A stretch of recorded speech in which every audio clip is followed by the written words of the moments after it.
বন্ধুরা কেমন আছো? আমরা তো অতটা ভালো নেই, কি আর করবো বলো। খুবই টেনশন টেনশন টেনশন। টেনশনের মাঝখানে আবার একটু কাজ করছি, একটু কাপড় সেলাই করছি আমার মেয়ের ফ্রক। তো আশা করি সবাই ভালোই আছো। আমার শরীরটা আজকে প্রচুর পরিমাণে ভালো নাই, একটা সরি খারাপ।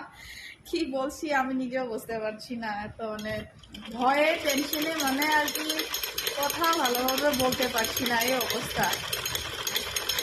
তো তোমরা সবাই কি করছো বলো? তা আমি একটু ফ্রক সেলাই করছি। ফ্রক, এই যে ফ্রক। তো আমার মেয়ের জন্য ফ্রক সেলাই করা হচ্ছে। কি আর করবো বলো, এটাই কাজ। তো মেশিন নিচে বসে নিয়েছি কারণ আমার প্রচুর পরিমাণে পেটের ব্যথা, তার জন্য। তো টাটা, বাই বাই। ভিডিওটা ভালো লাগলে অবশ্যই